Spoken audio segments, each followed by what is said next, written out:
Hi, welcome to this week's video. As we paint the second in a series that deals with dynamic underpaintings. If you recall, last week we painted Vincent using a high chroma cadmium yellow middle to accentuate his skin tones in the background. This week we are shifting our focus slightly to a more neutral, middle range yellow ochre Indian red background, but it's going to be much more complex. So I'll be giving you a little, if you want to call them hacks, tips as we paint along here. So be sure to stay and watch till the end, as I'll be sharing some unique or new ones that I haven't as yet shared on my channel. If you are new here, welcome. And if you're returning, glad to see you again. My name is Dorn, and I've been teaching and painting professionally for 25 years or so now. So on this channel we do all sorts of interesting things with art. We push the boundaries of representational work and abstract work. Most of the work that we've done thus far on the channel are more leaning towards the representational side and portraiture, but we plan on exploring all facets of abstraction in different mediums. So if that is of interest to you, please do subscribe. And as I paint the first layer of underpainting here, I'm showing you my first hack.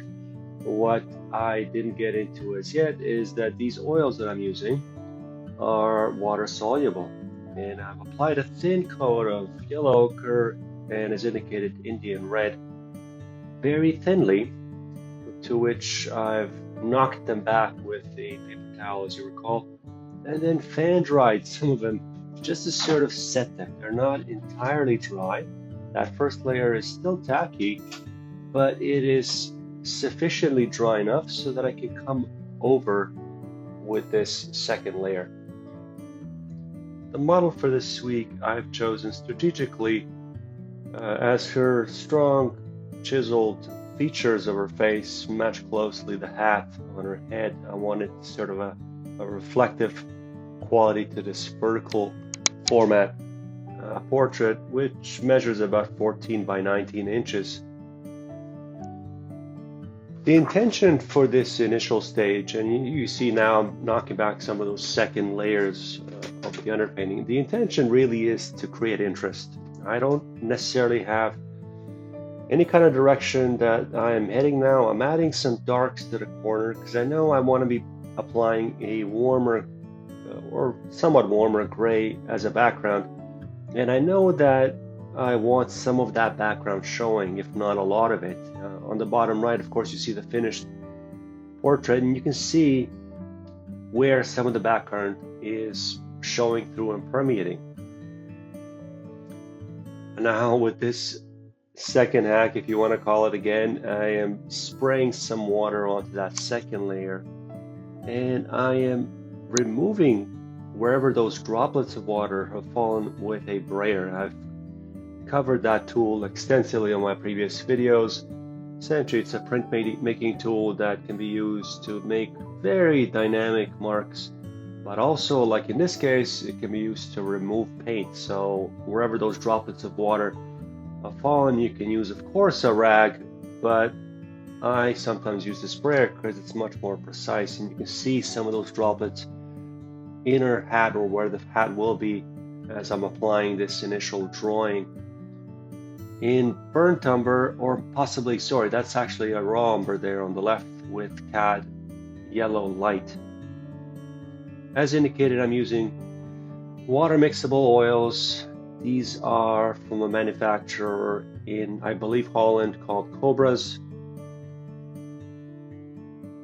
I usually lean on them for any kind of painting that requires these dynamic washes, these multi-layered washes that can serve as a final painting. They're, if you want to call them, watercolor-esque. And I mean, obviously nothing replaces watercolor paintings, but you can create nice dynamic washes. I really strongly encourage you to try them out, or some other brands that are water soluble, because they will dry and you will not be obviously able to reactivate them with water, unlike, of course, watercolor. Now you just saw there I was spraying some paint just randomly on the substrate as the initial drawing has been put down, hoping for, I guess, happy accidents. Really, I don't know what's going to come out of them. You just sort of make these marks, you apply paint, you apply drawings, you apply various marks, dynamic marks, intuitive marks. We've covered this previously as well. And then hoping that sort of at the end you create something that's visually of interest to you. I want to just briefly touch on brush holding. I mean, I did mention it earlier. The way I'm holding the brush here is not really indicative how I usually hold it. Right there is more of how I hold it. The problem with this is that I'm sitting so that I can record with the camera directly over my shoulder.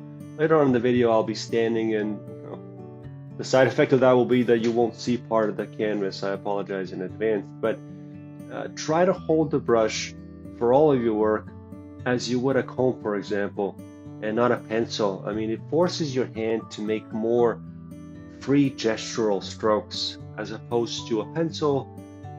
They teach these things with kids in grade school. When you're filling squares or little small swatches of color, you're always holding and you're being precise.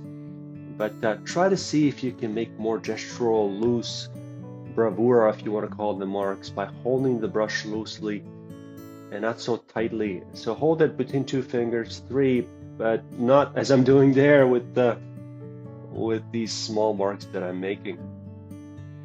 And now the title of this video is, of course, complementary colors, so I would be amiss to not sort of mention that. Of course, that deals with the color wheel. So you've got complementary colors in this case. I know, and as you can see, of course, in the finished painting there on the bottom right, I know that a lot of the top paint, the impasto paint that I will apply, where I'm actually starting to apply now, will be cool. Okay, so I know that by default then I've chosen to do a warm underpainting, and the reason for that, of course, is to create this energy. My underpainting consisted, as indicated, of yellow ochre, Indian red, and a little bit of raw umber, and that will by default heighten the chroma of those 3 colors in the final painting by the blues and the greens as they are opposite on the color wheel. The colors on that are opposite on the color wheel tend to by default accentuate or make each other pop. They also, as a side note, if you do mix them, they create very vibrant browns. If you want to darken a color of any kind, stay away from blacks to do that. Just use the color opposite on the color wheel of that color, and you can darken it very nicely. As I zoom here closer to her face and I'm putting in some of the shadow color, which, by the way, I wanted to have less rendering under the hat there. I mean, her eyes are in the shadow.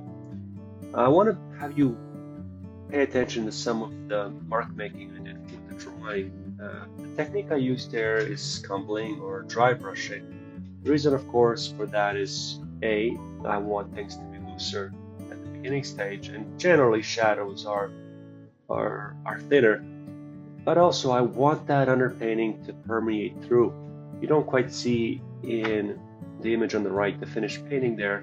You will see at the end, however, but you don't see that a lot of the underpainting will permeate and show through on her face and in the hat that I'm, if you want to call it, rendering right now. Now this video is mostly concerned about creating dynamic juxtapositions with the background in the foreground and not so much the mark making. I have limited how much I'm including in here, but if you are new to my channel, firstly I should tell you that the tool that I'm using now is called a Princeton squeegee brush, and it's phenomenal for mark making. Chiseled marks or direct marks, you apply color, you take away color with it. It's a very versatile tool. They come in various sizes, and the way that I apply these marks with it, and really with all the tools that I do, is very intuitive. Of course, I'm following the reference and the model, but the mark isn't limited to a certain plane, if you want to call it. I do have a light drawing underneath, but oftentimes I'm bouncing around that canvas. And as you can see there, I'm already starting to apply these, what I call notes of color, on the light side, the warm side of her face. There's a warm light that is lighting the front of her face. Of course, you can see there all the cool little turquoise and greens underneath the hat on her face. But as I said, I call these notes of color. The reason I say that, I haven't talked about this previously, but the reason I call them that is because they're almost like notes in a symphony. They got to be the right color value. If they're not, if they're too cool for the light reference, or if they're too warm, again, based on what light is falling on your subject, it will stick out, just like potentially a misplayed note in a symphony. So these notes of color I'm applying now on her chin. As a reflected light there, you can see her face up there has already been somewhat rendered with a lot of warmth. And you, of course, can also see that on her face, a lot of the underpainting, the warm underpainting, is permeating through, as it is also in her hair there. This is a Belgian linen acrylic primed substrate, which I've chosen strategically because I like it to have tooth. It's a little bit more absorbent, and lately I've gravitated towards this more absorbent substrate because it grabs and holds paint and allows it to dry when making these kind of multi-layer, really alla prima paintings. There's a famous quote by Thomas Merton that goes, "Happiness is not a matter of intensity, but of balance, order, rhythm, and harmony." I think that really translates beautifully into characteristics of strong painting. I strive for all of my work, and I teach this as well, to create balance in all facets of your work, whether it's mark making. We covered soft and hard edges a couple weeks back with that portrait side of tree canopy. Also color. This video, of course, deals with underpainting, overpainting, but certainly having a balance of high chroma, low chroma, warm, cool color, and not in equal proportions, I should add as well. Having the right temperature, we talked about it already. And of course, interest. We didn't get into that. I hope to get to that next week with my last video for this year. So the interest or the design of the painting needs to be solid. I mean, it's one of those foundations that we haven't touched upon as yet, but hopefully next week's video, which will likely be longer, will deal with what many call a no-tan structure or the composition of a painting. As I apply these notes of color with that 1-inch squeezy brush, you can see that I went all over the place with these marks above her hat, to the side of her hat, and also now with that cool gray that was applied over the underpainting that's warm. That gray, as I said earlier, is actually warm, and again, everything comes down to relationships because it is applied over that really warm yellow ochre underpainting. It reads as cool.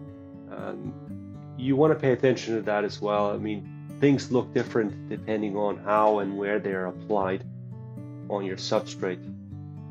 And the last tip or hack that I would like to share with you is this way I'm applying paint with a palette knife. I'm sort of holding it flat against my linen canvas and I'm dragging it so it's just picking up paint and applying it on the top parts of the substrate.